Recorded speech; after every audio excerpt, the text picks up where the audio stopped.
I've seen you transition, I think, from yoga-based to more resistance and strength-based. What was the reason for that shift? Is it, dare I say it, age? Or 100% age. As you get older, you need to be able to maintain your muscle mass and your bone density. Therefore, you need to be lifting and you need to start working towards lifting heavier and heavier. The local women here are getting more and more open to kind of getting a bit bigger. And I know so many strong women who lift like heavier than men. Back in the day, you would feel like it's very unattractive and you know, we don't want to look like men. We're so sick of feeling tired like past 11 a.m. or 12. Like, and Really? that's me done for the day, yeah. And I'd be like getting up and, you know, excited to do things and I would be high on energy and all of a sudden from 11 a.m. it would dip badly and I would be non-functional and I would just be like, I need to sit down and I felt really tired. So I'm like, you know, I'm going to get this checked. And someone told me about the iron infusion and she said, it's great. It's like you had new batteries put in your system. I just went in there and just said, just give me the iron infusion. The lady was chatting with me and said, tell me more about your diet, what you consume on a day-to-day. Your problem is not that you're not consuming enough iron. Your body's not absorbing the iron because of your...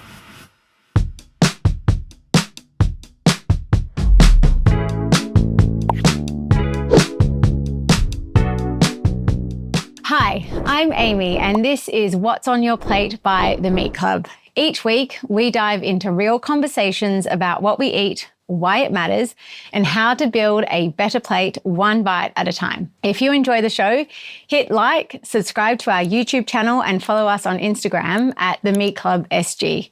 Let's dive into today's episode.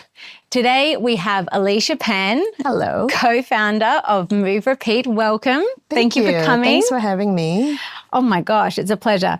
I don't think many people actually know that you lived in Taiwan and were a singer or are a singer. Tell us a little bit about yourself. I've definitely transitioned to becoming a bathroom singer now. About myself, I started doing music, I would say about 20 years ago, 25 years ago. It seems like a long time now. And while I was living in Taiwan pursuing the music career, I kind of discovered yoga just by accident. You know, a couple of my good friends who were working there, they were yoga teachers at that time, and they were like, hey, you know, come join a class. It's really good. I'm like, nah, not really. I'm more a gym junkie. I prefer things that give me a bit of an adrenaline rush and the slowing down thing. I mean, you're probably the same in your early 20s, like, what's slowing down? Now we all want that, but back in the day, it's like, slow down for what? Yeah, What? exactly. So then I gave it a shot. Didn't really kind of get into it in the beginning. But, you know, because of the nature of the entertainment industry in Taiwan, it was very... how would I put this? You're with people all the time, right? You spend so much time with people and you kind of need to be able to talk to anyone, anytime of the day. So I use yoga kind of as like my safe space to just kind of be by myself and to then appreciate slowing down. So then I started doing it, you know, once a week, then it became twice and then 3 times and then it became a regular thing for me. Obviously that combined with the gym and then naturally, the next step after practicing for a while, you're like, well, I want to teach, right? Yeah. And I mean, to be frank, I did like, you know, teaching and being in front of a room of people. I mean, that was kind of my profession when I was in music anyway. So I'm like, yeah, sure. Let me just do a training. And then I started teaching at various different studios. After I moved back to Singapore, I was practicing at a few different places and I saw a little bit of a gap in the market as to what Singapore was offering at that time. So it was either boutique or, you know, big box. There was kind of, no, not boutique. Boutique is where we're at right now. I mean, single location, kind of mom and pop store, or big box. There was kind of nothing that was in between. So long story short, I was inspired to come up with a concept that was quite similar to Yoga to the People in New York, which I visited a couple of times. I don't know if you've been there before. No. It's a donation-based studio. So basically, no frills, fast free. You walk in. You know, there's the instructor is holding a box and you just put in whatever you feel like you want to donate, do the class and you leave. Oh, wow. So there's no like bougie kind of, you know, bathroom stalls and things like that. It's literally just go in and out and that's it, you Get know? your sweat on. Correct. Yeah, just go in for a purpose and then leave. So, you know, there was nothing like that in Singapore at the time. It was all quite, I don't like to use the word too much, but elitist, where, you know, you can't sit with us mentality. You know, either you're like a full-fledged yogi or you're not. Or you're not welcome. Yeah. So then we decided to create something that was accessible, where, you know, people didn't feel the need to do it every day of their lives. They didn't feel the need to kind of lead like a yogi lifestyle, where it was more fitness focused yoga. You could come in, once, twice a week to complement your own routine. And it was really an accidental success for Yoga Movement.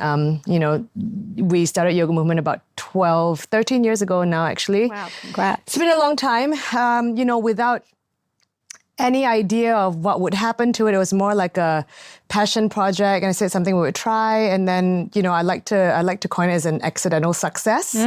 Right now, 13 years in, we are 10 locations in Singapore, all company owned, and then one in Hong Kong. In the last 18 months as well, we have set up a parent company called Move Repeat, and Move Repeat now houses Yoga Movement, Strong Singapore, as well as Rebel Training.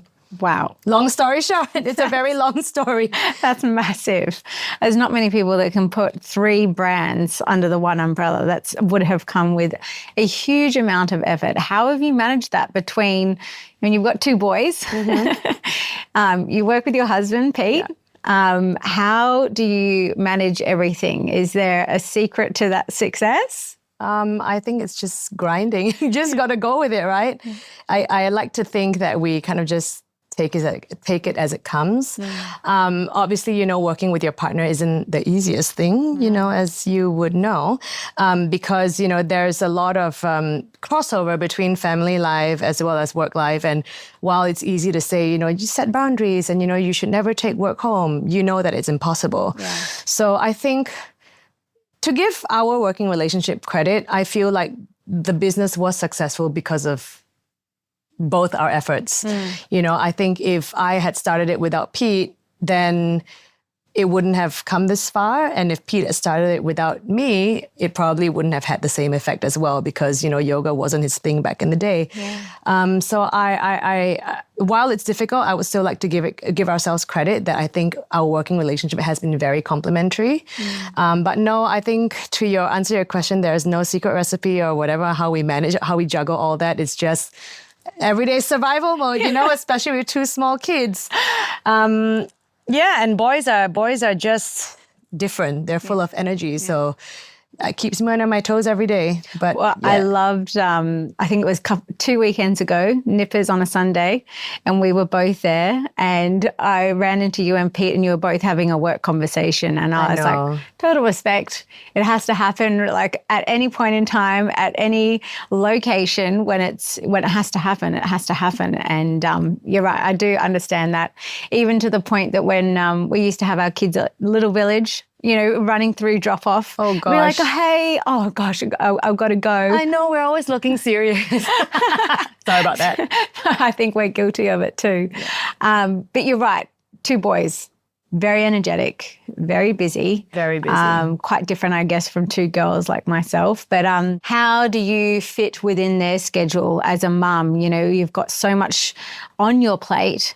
Do you allow yourself the time to kind of be present with them and kind of interact, or would you say you're hands-on, hands-off? How do you make that work? I think I'm a pretty hands-on parent. I mean, all the school stuff is just crazy. I mean, the schools have like multiple activities that involve parents like every term. And not just that, I think I'm a bit of a tiger mom as well. So like every time there's like a sporting event, I'm signing them up. Every time there's this available, I'm signing that. So literally they have activities from Monday to Sunday. Yeah. We have 0 day off. Maybe Friday is the only day off at the moment, but like literally, every single day I have my own routine. I need to make sure that I exercise first thing in the morning, drop them off at the bus stop, make sure I get my workout done, and then get into work mode. And then the work mode usually lasts from after the workout till about post-lunch, maybe I would say like 2:33. And then that's when the full-time job starts. 4 p.m., it's like, okay, chauffeuring the kids to, soccer or like skateboarding or, Sunday morning nippers and all that. So I think for me, it's really, I need to get into routine. If every day is just left as an open book and like keeping my schedule open and just plug in whatever whenever we feel like, I think that would give me massive anxiety. Yeah. So I need to know exactly when I'm doing what and stick with that routine and I'll be fine. It's a lot of like hopping around and jumping from place to place. But I think I kind of like it deep down. Otherwise, I wouldn't have done that, right? Yeah, absolutely. I think you're the same. Yeah, embrace the chaos. Yeah. Obviously, you've allowed time for yourself in the mornings, but how do you juggle, your lifestyle is around fitness. What about food? How do you approach food during a schedule like that? Do you prepare a lot in advance? Like what would you typically say do? I feel bad telling you the truth. I'm pretty terrible at actually like meal preps and things like that. I am always on the go. So I should probably plan my meals in advance. And, we only plan dinners. So for the week, I'll know like exactly what we're going to be eating at night. And I usually plan it on the Sunday. But then, breakfast and lunch, to be frank, I normally have like, I usually have my breakfast at Common Man, and it's a very staple plate of food that I order, and it's always a scrambled eggs and baked beans. Yep. That's it. Favorite. Pretty easy. Yep. Sometimes with a side of avocado, but rarely. Yeah. And then usually when I'm on the go, I don't really eat. Yeah. The bad thing about our office is we work from a co-working space and there's a pantry there and there's always snacks. So if I'm hungry, I grab a bag of whatever. Sometimes there are fruits there and that would be my preference, but I think the fruit gets grabbed by everyone really quickly, so then they've stopped replenishing that. So usually when I'm in the office, it's bad, like I snack. And I know I should be snacking less, but it's just one of those meals that I don't really think about. So it's more breakfast and dinner for me. Lunch is kind of on the go, whatever's available. Well, you're one step ahead of me because I don't meal prep. I tend to make a decision about dinner at breakfast or at lunch. So you're doing well there. That works too. But like yourself, I tend to have lunch on the go as well. Breakfast is always at home with the girls before we go to school. And same with dinner, actually. We make a point of sitting down. But you mentioned it's kind of comes down to accessibility because you just talked about a pantry and there being snacks and then there's fruit and then, all of a sudden you may run out of healthy options. So would you naturally be inclined to go for like a whole food, so to speak, if it was available? If it was available, my choices are pretty good. Yeah. But let's be real, like most of the time, the whole foods cost a little bit more. So in for example, a communal space in the office pantry, it's usually quite processed. Yeah. I'm definitely conscious when I do my own groceries. And I've just started this, well, not new thing, but I started about, I would say a year and a half ago where I don't eat unless I'm hungry. I realize that, your body doesn't actually kind of need it if it's not calling out to you. I used to do the thing as well, like breakfast with the kids every morning. And, before I work out, I need to have food. Otherwise, I'll be low on energy. But that's not true. If I wake up and I'm feeling okay, I usually wake up and just have a black coffee. If my stomach's not telling me that I need food, I just don't eat. Yeah. I eat when I feel hungry. Yeah. I'll just sit with the boys and have my coffee and they'll have breakfast and that's fine. Well, it's just more intuitive, isn't it? Exactly. Yeah. Yeah. Because I think it's very common for us to feel like, well, I have to have 3 meals a day because that's what I've been told to do. Yeah. Some people have 6 meals a day and just break that into smaller snacks. Yeah. And there's probably no actual recipe for success. It's just about listening to what your body is 100%. intuitively saying. Yeah. Which is fantastic, really, because otherwise you're going to be overeating. Yeah. And I personally prefer doing the smaller meals more regularly as well. Big meals just put me to sleep immediately. So again, if it was accessible and I had the option of having more whole foods, if they were just there readily available, I would probably do five small meals a day, where it's a handful of something per snack time or per meal time, and then spread it out nicely through the day. Then you just don't get that heavy feeling of that food coma, and trying to get back on the computer after that is just horrible. Focus, being on a call. Oh, terrible. In a Google Meet and falling asleep. And then what about the boys? So obviously they're at school. How old are they again? The older one's 7. He's turning 8 this year. And then the younger one's 5. And they will obviously go to school with snacks. And they're often, I find a really hard thing is a nut-free zone for school. Do you have that? Yep. So I love nuts. Same. No peanut butter. Yeah. Nothing. Yeah. And everything that I like, or granola bars and things like that they all have nuts. So I got to be careful. Is there a canteen selection at their school? Or There is. Yeah, there is. So on days where we don't prep the lunch, then I would order from the school canteen and they send it to the classroom. It's pretty cute. Oh, that's nice. Yeah. I was actually a little bit aghast. I did a few school tours recently because the girls are going to have to transition to a bigger school, assuming we're here for a few more years. And going around to some of the canteen options, which our eldest daughter was very excited to hear that there was a canteen in the first place. But I was just, a little bit surprised at what was on offer. I guess, Like in a good way or in a bad way? no, not a good way. Oh, okay. In some instances, very good way. But it was one of the two ends of the spectrum. Like there was really good choices at some, but then like really, really bad ones at the other. And I'm quite surprised that at this day and age that we are offering that to school children because we all know, brain fog, concentration, sugar rush, that all is directly related to the foods that we eat. So why are we not putting that into a healthy practice and habits for children to understand?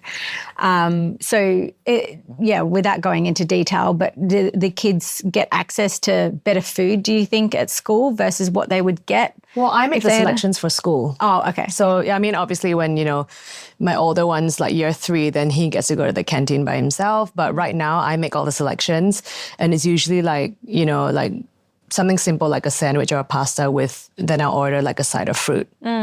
But yeah, we don't do, the offerings of like, the sweet stuff to the side and like, I don't know, like sugary drinks, it's there, but we try not to do it unless, there's a special occasion. And he's like, oh, my friends are having it. I'm like, okay, fine. Yeah. You can have it today. Yeah. But it doesn't need to be a daily thing, obviously. Yeah.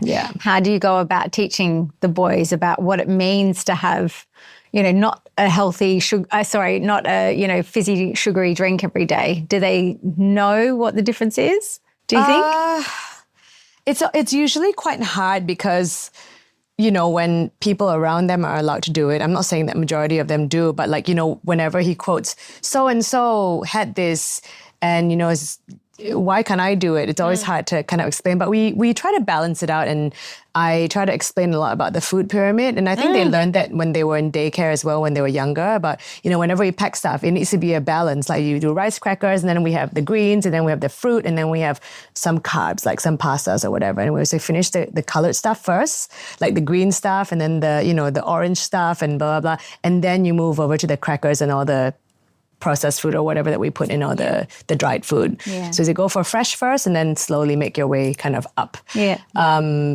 But it's hard. It's hard. Remembering myself as a child as well, like, I'm not going to eat that broccoli. You know what I mean? Like if I could pick between that chocolate chip cookie or the broccoli, of course I'm going to pick that, Yeah. So I think for me, I'm a huge believer of everything in moderation. I don't want to deprive them of everything either. So like, if you finish your whole portion of broccoli, then you can have one of whatever that is. And I just feel like, balance and moderation is the way to go. Well, they're no different to us, are they? Like if you deprive yourself of everything, you're eventually going to have a binge day where you have everything that you were craving for however long it was, be it chocolate, ice cream, lollies. So you are everything in moderation. I love that.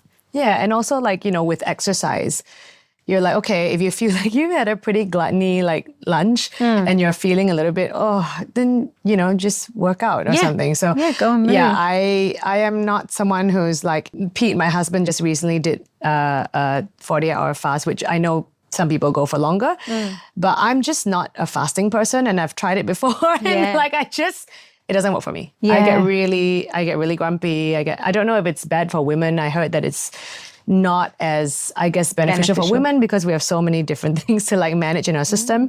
But the thought of fasting is just like, why? Like I'll just eat, but I'll balance it out with like either like exercise or just eat well, smaller portions. I'm pretty good at portion controlling. So, if something's really, even though something's really tasty, I'm just like, okay, you know what? Like a palm size is all I need and I'm just going to do that. Yeah. And that's okay. Yeah. Yeah. I think it was Dr. Stacey Sims, who is either Aussie or Kiwi, I can't remember.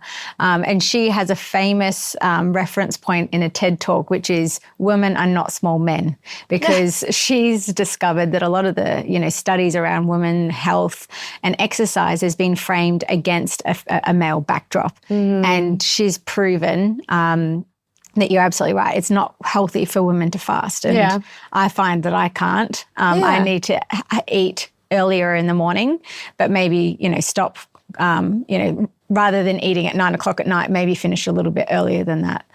But look, as a friend and as an observer, and Stacey Sims actually is a big proponent of strength training. And I've seen you transition, I think, from, doing maybe 100% yoga, I don't know, but definitely going from like a yoga base to potentially a more resistance and strength base, particularly with boxing as well. What was the reason for that shift? Is it, dare I say it, age? Or 100% age. Everyone knows that. 100% age. But I think just because we were doing yoga as a business, perhaps that's what people see, but I've actually always been doing a lot of other stuff on the side. But of course, you can't compare, for example, your physique when you're, in your early 20s as compared to now. I mean, like back in the day, I didn't even have to try. Like I would eat whatever I want and you're just skinny. Right? You're just skinny. It's like you don't have any muscle mass or blah, blah, blah, but you're just skinny. But I've always been kind of working out. I used to do, I guess in my early 20s, it was like yoga and cardio. It's just like running and just... For some reason, when we were that age, we all just wanted to be skinny. We didn't want to put on muscle mass and all that. And then we just wanted to lose as much fat as we could. So cardio and yoga was my thing back in the day. And then boxing came into the picture. Boxing, I started with Muay Thai. And then... Sorry, which one's Muay Thai? I get so confused. With the kicks and the... Oh, wow. With the full legs. on stuff. Yeah, Right. full body. Okay, don't mess with you. No, that was a long time ago. And then switched to boxing. And then I took boxing quite seriously for a while. I trained pretty hard. And then I think it's just with age, I can't remember who I was talking to. Someone said, your training regime needs to change when you're older because you need to build the bone density and blah, blah, blah. And also I noticed that after doing boxing training for so many years, I feel like my strength and kind of my fitness level plateaued. I mean, yoga is always very complimentary on the side. If you want to do it every day, it's great. It's just to keep that, I guess, joint strength and like bone density as well, but also flexibility. But I noticed that my fitness level started to plateau and like I wasn't really seeing any change in my body. Like I'm quite goal oriented, so I like to see changes. And if I'm working hard on something, I want to see the results. Yeah. So then I noticed at one point, I'm like, okay, well, I'm kind of looking the same. Like after so many, I don't feel any stronger. And then someone advised me, I think it was I can't remember who I was talking to, but someone in the field said, as you get older, you need to be able to like maintain your muscle mass and your bone density. Therefore, you need to be lifting and you need to start working towards lifting heavier and heavier.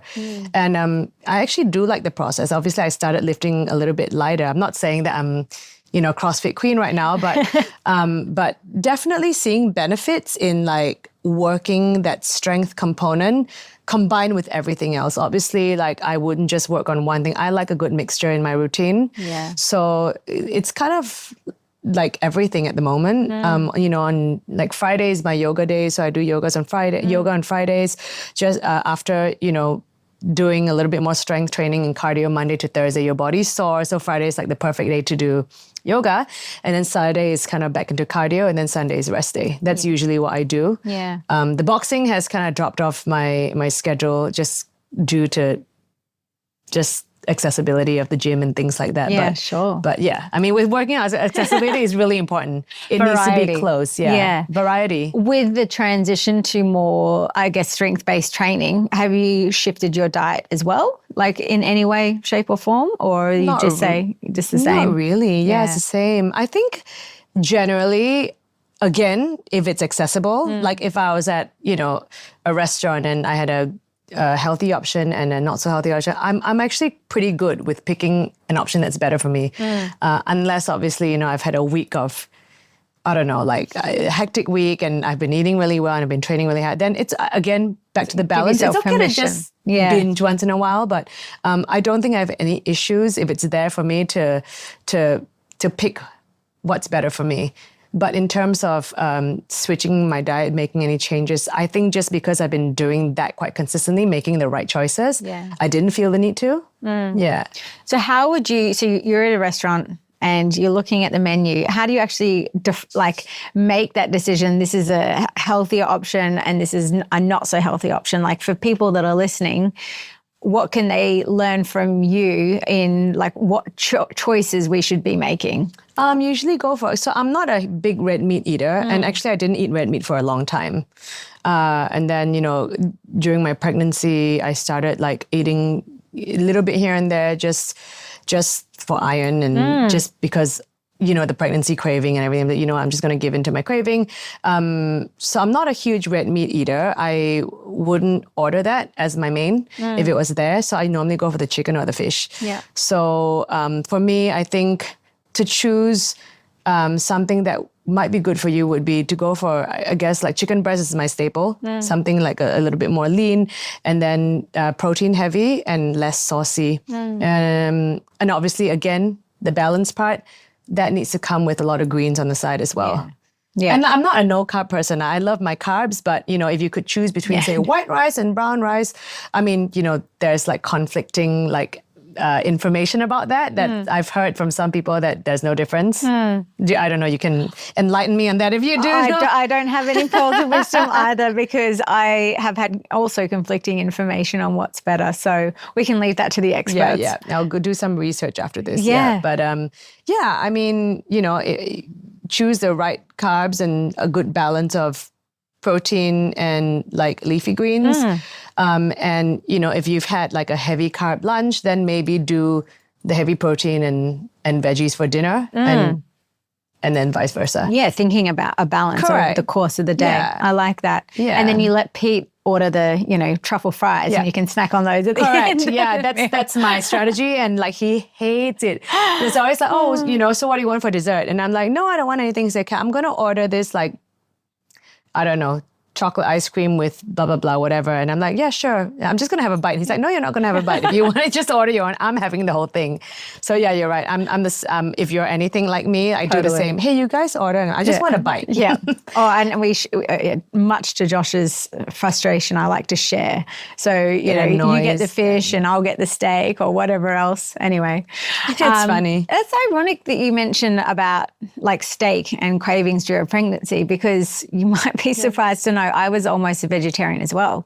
And that was more or less by default, not by design when we moved here. I couldn't find good quality red meat that we had, in abundance in Australia, and we were very fortunate. I probably took it for granted for a long time. But during my first pregnancy, I just couldn't find quality meat, and I found myself craving it. We would often bring it in our suitcases back from Australia. I'm sure you did the same. But yeah, it was that iron kind of piece that I was missing. Yeah. Did you find the same? Was it through your own research that you realized you were low in iron? I went to get a check done. Right. Yeah, I actually got my check done postpartum. Okay. Yeah, I did it about 2 years after having my second child. But I was noticing, no, let me think. I did a proper check on my iron levels, like a proper one, after having my second child. But I do remember during pregnancy, I was on iron supplements, and I think because of, I actually don't even remember how I found it. Maybe it was because I was really tired all day. I was a very, very fatigued. But everyone's fatigue during pregnancy. With a newborn, particularly too. Yeah. Anyway, whatever, maybe it was an instinct thing, but it was right because I did a proper check after. Yeah. And I was quite low on... Ferritin. Yeah, I was like, what is that? Yeah. Ferritin. So I had to make a few changes to my consumption of certain things, and particularly caffeine, because I'm a huge coffee drinker. Oh gosh, how many a day? 4. 4. So I mean, depends.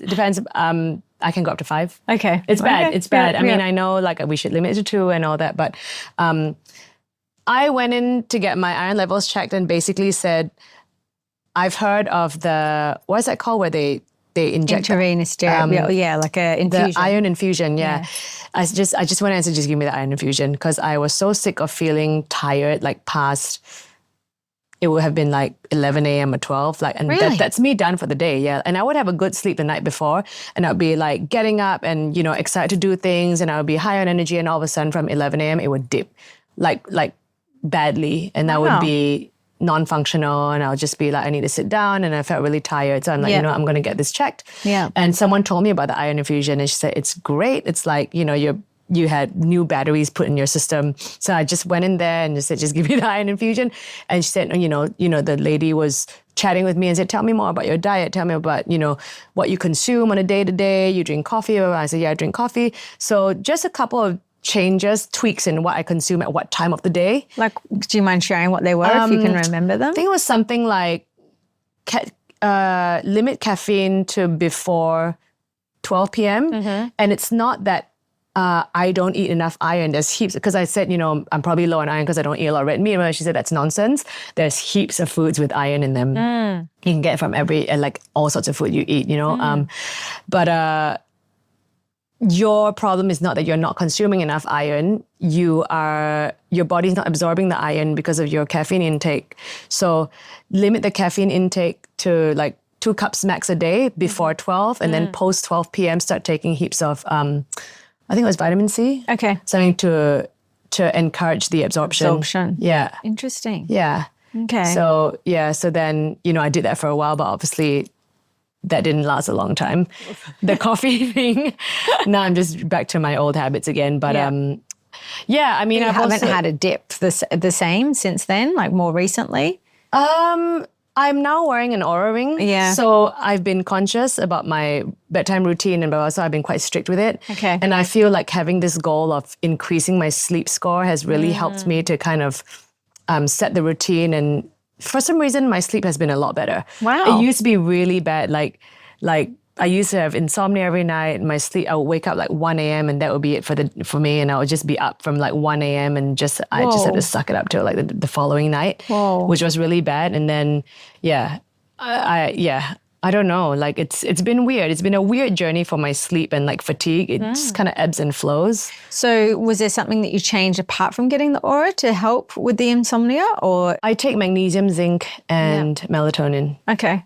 Yeah. The melatonin and magnesium has been going on for about 2 years now. I just added in the zinc. Okay. Yeah. Interesting. Yeah, I know. I'll have one as well. We can compare sleep scores later. I'm kidding. Oh, no, last night was bad, so I'll compare it with you on a better day.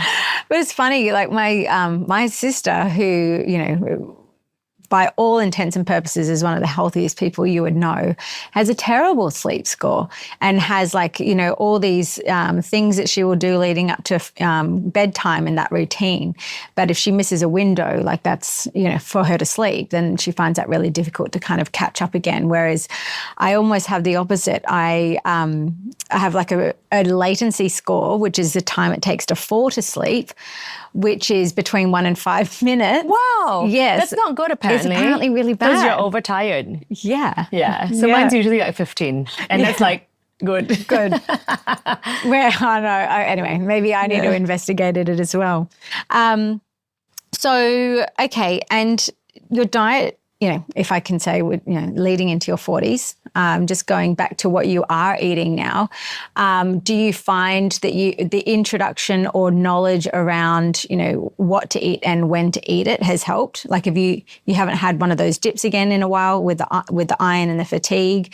So would you say that the changes you've made to your lifestyle and diet have sustained you to a much healthier pattern? Yeah, and I also think the kind of eating only when I need to has helped quite a bit as well, because I'm not just eating for the sake of and then going to this massive dip in terms of being too full or I don't know, I don't function well when I'm too full, and also working out first thing. Yeah. So I used to do a lot of working out at lunchtime, which I don't know. I think by lunchtime, if I had that fatigue, my energy starts dipping. By lunchtime, I'm just completely exhausted, and then the workout makes me even more exhausted, and then that's it. Yeah. So I think the whole thing about getting up, eating only when I have to, setting that strict routine of like working out before like 8 a.m. It has really helped.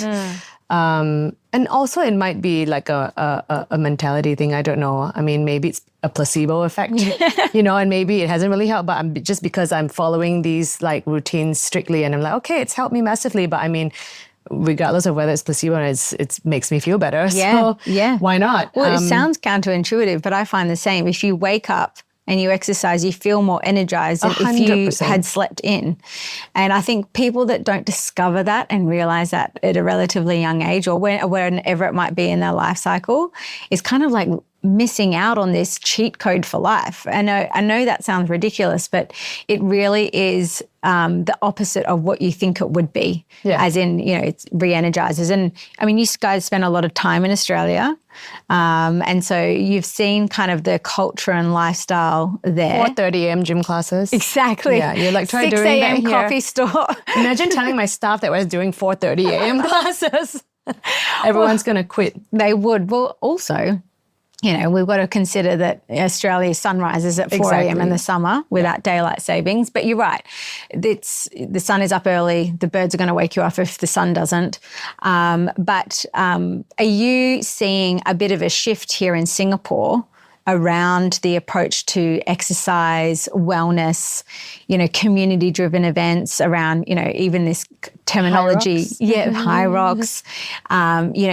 Community-driven running events as well, where people are getting up earlier, I think. 100%. I mean, I observe it, and I'm not in the fitness industry here, but I'm so excited. You're up early, right? Yeah, I'm so excited to see it. Yeah. Have you observed it as well? 100%. Yeah. I definitely feel like it's easier, obviously, to get up and do stuff when the sun's up. But, having said that, I think the sun starts rising here about 6:45, but it's funny because earlier it said sleep in. I'm like, what's sleep in? I haven't experienced sleeping in like probably 2 decades. Like I've just never been a sleep in type of person. Even in my early 20s, I was just up like early. Yeah. But yeah, I know I've definitely walked the dogs at sometimes I get up at 4:35 in an ungodly hour and I'm up anyway, so I take the dogs for a walk and I do see heaps of people running along the river. Which is great. I mean, the run thing has really picked up. It has. I don't know if it's a River Valley area thing. Yeah. Just because it's such a nice area to be running along. But definitely, I see heaps of people running every morning. Gyms are starting to operate from earlier timings. Rebel's first class is 6:30. Yep. Back in the day, it was, at least from my observation, it felt a little bit later. Yeah, no, I'm excited too. Like if I had a choice, I would work out at 6 a.m. Yeah. But obviously, because you got to get the kids ready for school and everything, 7:30 is my earliest option. Yeah. But, I try to get it done as early as possible because there's no point waiting past a certain time. I'm just like, I don't want to do it anymore. You lose all motivation. Yeah. No, I think it's really exciting transition to see and witness happen because it's as if, everyone's coming around to this whole idea of community exercise, collaboration, partnerships, what it means to eat healthy and clean. People are probably paying a little bit more attention to, the food, what's on your plate, pun intended. So yeah, it's interesting because you and Pete go back to Australia quite regularly. What other, trends are you seeing there that you feel might end up coming here? I think the food and exercise one is a really good start. Apart from that, I don't know, run clubs are pretty big here already. Yeah.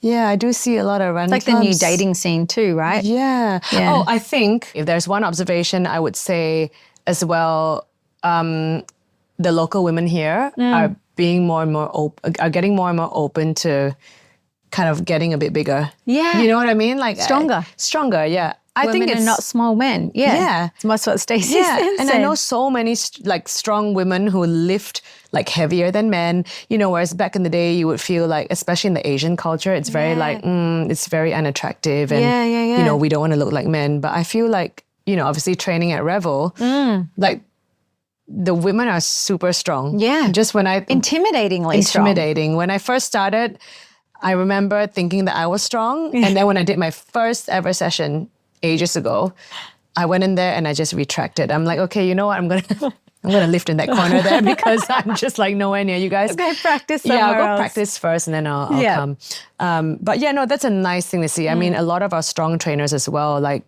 they look amazing. Like they work out at the gym and you can see like just well-defined bodies. And I think it looks so much healthier than just being like skinny. Definitely. Yeah, and that was, I felt for myself anyway in my 20s, you know, like when I was working, it was all about being skinny. Yeah. Like, no way am I lifting weights. I don't want to do this and I don't want to like, you know, build like biceps and all that kind of stuff. And, you know, I think it's definitely changed. Yeah. So hopefully And I think that as continues. well, I don't know, like being short in stature, Yes. you know, it is really hard. You know, if you put on, I don't know, 500 grams a kilo, it's much easier to see it on a small person than it is a 6 foot person. 100%, yeah. And having 2 young girls, I think it's exciting to see that transition because I wouldn't want them to grow up thinking that, you know, skinny is nice. Strong is way better in my mind. Me too. But no, I recently started lifting weights as well, and I had the same experience, thinking, oh, you know, like I'm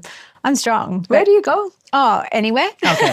Anywhere that has weights. Yeah, no, I like, I don't know. I think for me, variety is this like spice because I do like routine, but I need to keep things different. Same. Because, you know, being 40, if there's one thing that I've learned, I used to run almost every day. And when I wanted to have some type of physical shift or need to shift some excess body weight of any kind, I would, you know, I'd get frustrated at myself being like, why is this not working anymore? Because running was just not doing that thing. And I realized quickly that the more variety I have, the quicker the changes, and the better I felt overall. And I was lucky not to get injured through running as much as I was, but I'm sure if I kept that up, it would have caught up to me. So, yeah, I mean, I even love like going to the stairs at Fort Canning. I still do like an odd run around MBS, and then you know we've got a gym at our house as well, which I'm very grateful for. But we've recently got a dog, so. There's a lot of incident. So cute. Yeah, thank you. She has also given me a lot of incidental exercise as well, just walking. I never walk. Yeah. And that's been really refreshing, even just to have the time to digest the day or plan for something, whether it's personal or work related. Yeah, because you guys go for the walk on Sunday mornings, right, Nippers? I do. Which reminds me actually the other day when I think it was Josh with Coco waiting for the coffee and I carried her. Yeah. And then when Josh went to order the coffee, I think you weren't there in the last session. I was, but I think I ran over. Okay. Yeah, ran from anyway, home. I was carrying the dog and blah, blah, blah. And then eventually, obviously, Josh took the dog and walked her away. And the lady came and she's like, can I ask you a quick question? Yeah. What breed is she? She's beautiful. Yeah. And I totally forgot what breed she was. And I was like, oh, I feel like I should know this, but I forgot. Sorry, what was she There's again? actually a couple of names, I think, for it, but it's a golden retriever with a poodle. But she does have a very cute face. Golden retriever poodle. Which is that's not a combined. I'm so confused myself. No, that's not a Groodle. A golden doodle. I think it is. Golden doodle. Oh my gosh, all these crossbreed names make me laugh. Yeah. It's so funny. Oh, Golden there's doodle. a lot. She's so cute though. Anyway, long story short, she's very cute. It's funny though, it has opened a can of worms, for me at least, around what dogs eat. So, you know, we've been doing a bit of pet food with the Meat Club, but I'm like determined to kind of hit a sweet spot with dog food. And I don't have cats myself, maybe that'll come. But, you know, when we talk about processed food for humans, there is just as much out there in dog and pet food products. I probably give my dogs like processed food. I know. So when you come up with that solution, I will let you know. Please let me know. I will let you know. Speaking of which, before we do go, if you had the option to put 3 products in your Meat Club delivery bag, what would they be? Can it be chicken? Yes. Okay, yeah, chicken. Okay. If that's something you want to give to me, I'll go chicken. And any excess you can feed your dog. Exactly. Yeah. If it comes with the chicken neck, then the dogs can eat the chicken neck. We don't do the chicken neck, but that's okay. Right. Now, how do our listeners find you if they wanted to get in touch? My private Instagram account. It's Alicia_Pan. Easy. Okay. Yeah, okay, easy, fantastic. And otherwise, so send me a request. Yeah, and through Yoga Movement and the websites. Yeah. Yeah. Our company website is moverepeat.com. It's all pretty self-explanatory and simple to remember. Fantastic. Moverepeat.com, yogamovement.com, strongpilates.sg. Amazing. And Rebel Training. And are we going to have a revival of your singing? Right now? No, not right now, but in the future. Yes, for sure. Okay.